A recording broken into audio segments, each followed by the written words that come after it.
So the big news coming out of Bangladesh at this hour is that the student-led NCP has allied with the Jamaat-e-Islami, the far-right Islamist party of Bangladesh. What impact could it have on the fragile politics of Bangladesh, which is constantly evolving? To talk more about that, I'm joined by Pinak Ranjan Chakravarti. He's the former Indian High Commissioner to Bangladesh. Thank you, Ambassador, for being on the show. Ambassador, what impact will this alliance have on Bangladesh's politics?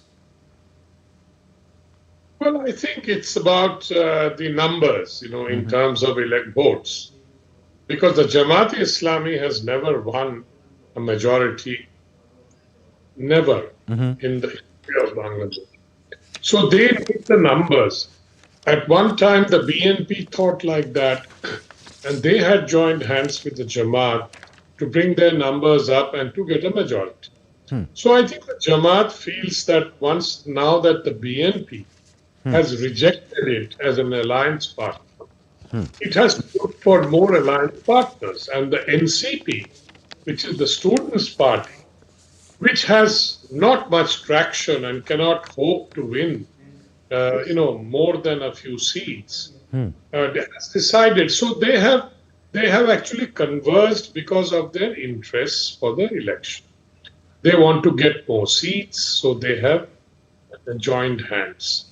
So that is the situation at the moment. Okay. Ambassador Chakrabarti, you say that the Jamaat has been, though a political player with about 6 to 8% vote share, but in a changed atmosphere, in a charged up atmosphere as the one that prevails right now, a survey conducted in September, October suggests that, they could take as much as 26 to 29%, where the same survey puts the BNP at 30 to 33%. So it's really a toss-up between the Jamaat and the BNP if this survey, which is about a month and a half old, is anything to go by. You're right that the NCP, or the students-led party, is just about at 6%. With more dissent coming in, internal rifts coming, it may go lower. But the Jamaat surely has gained currency from what it was in the previous years. There's no doubt that the Jamaat has upped its numbers in terms of voter, possible voter, possible voter attraction. But don't forget that I don't know which public opinion poll you are quoting. So this is, let me tell you, this is the nationwide poll conducted by the International Republican Institute. This was between September and October 2025. Yes, I thought so, because the IRI is an American NGO which has been a party to the regime change operation. Okay. They have a old connection with the American establishment. And hence, that is why I asked. Okay. Because they have an interest in promoting the Jamaat-e-Islami. But other surveys have also, shown a leg up to the Jamaat, though they may not be giving, say, 26, 29%. No, I agree that they are now in a better position in terms of their popularity or whatever, having been the proxy for both the US and Pakistan for the regime change operation.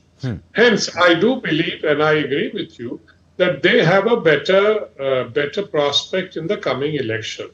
Yet, if they were so confident of winning a majority, they would not have gone into an alliance with the NCP, which also, lags behind and has no traction in the countryside, and may not win, a few seats, not more than a few seats, I think. So they have decided. This is the logic of political coalitions that we have seen in Bangladesh. Okay. BNP, give us a sense of where does the BNP stand today? With the return of Tariq Rahman, will it get a certain amount of boost? Begum Khalida Zia is in very ill health. In fact, Tariq Rahman said, please pray for her. She's on the ventilator. What if, she dies mid-process? Could that convert into a sympathy vote for the BNP? What does the political scenario look like there? Well, I think Khalida Zia's demise, which I believe is imminent, or because she's in really bad health and in hospital, would certainly, get them more, sympathy votes.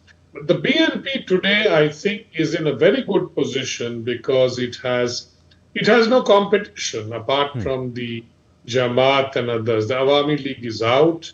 And the only major competitor was the Awami League, which is, of course, still the largest party in Bangladesh, but the BNP is the second largest. So without opposition, I think the BNP has a very good chance of winning. Okay. Yet, I think that they may not yet get the majority. And then they will have to look for some other parties to form an alliance. Like who? But This time, I think, the BNP has fallen out with the Jamaat, and therefore that alliance is not a possibility. Well, at least I think.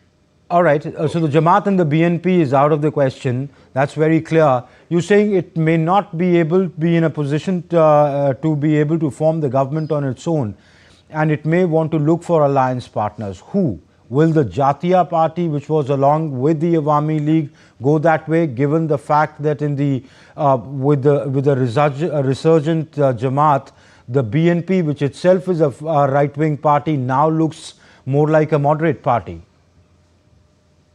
The NCP, the Students' Party, is breaking up a little because many of their leaders are abandoning it. Right. And I think the Jamaat knows that, but the BNP might get them into their fold.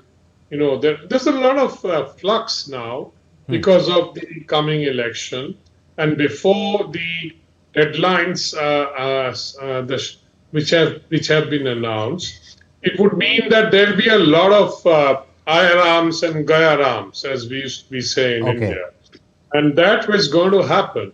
And so the BNP, I believe, given the fact that the NCP itself has been abandoned by some of its own leaders, would mean that the BNP is probably the most attractive proposition. Okay. And I do believe that if Khalida Zia, passes on, and I hope she doesn't, because she was a former PM, and we have a great deal of respect for her. But if she does, then I think the swing will be the sympathy swing. That could benefit Tariq Rahman. All right, Ambassador, before I let go of you, in a changed atmosphere, in a charged up atmosphere, in an atmosphere where the mob on the street is gunning for the minorities, in an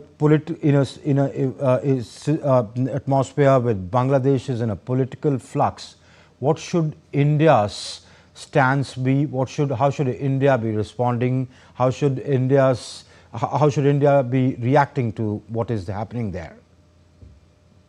Well, India has already taken a position that it would support a free, fair, and inclusive election. But inclusive would mean that allowing the Awami League to participate. But that's not happening. But that's not happening at the moment. So I think India will have a difficult choice in terms of supporting a government or dealing with a government that comes out of this election. But then one can always argue that the banning of the Awami League, etc., which may be a very, very undemocratic kind of action, but it's their own decision and their own domestic politics, their own laws, etc., which can facilitate such banning, which is, of course, very, very undemocratic and unexpected. But then, given the situation and the anger against the Awami League, this will happen, perhaps. But then, one can always question. It is the same problem that we faced when these guys, Yunus and company, told the whole world that Hasina was a fascist. She didn't allow free and fair elections. Now, who's the boot is on the other foot? They are doing exactly the same thing. Hence, can we call them also fascists? Okay. They'll have to face this question, and Okay. I don't think that would be a very happy situation for Bangladesh. Okay. No, it may not be a happy situation for Bangladesh. You're saying that India finally has to deal with the government in place, whoever comes after the February elections, even if it is the BNP or whoever comes. But the fact remains that the anger against the Awami League is not just a question for Bangladesh. The head of the Awami League is sitting in your country. Yes, in our country, you mean. Yes, our And country. Yes, sir. Yes, sir. yeah, and I think that's a different issue altogether. I must remind your viewers that we did not invite our Sheikh Hasina here into India. It was their government at that time, their military, which requested free passage and aircraft clearance to bring her over here. It was only later that they set up to try her and sentence her to death. If they want us, if it is going to be an irritant, I'm sure. But I don't think the new government is going to insist on it. I think they will be happy enjoying the power that is going to accrue to them without the Awami League in the fray. And I think this issue of Hasina being in India it will certainly die down and go into the background. Okay. We leave it there. Ambassador Pinak Chakravarti, thank you very much for being on the show and sharing your insights with us.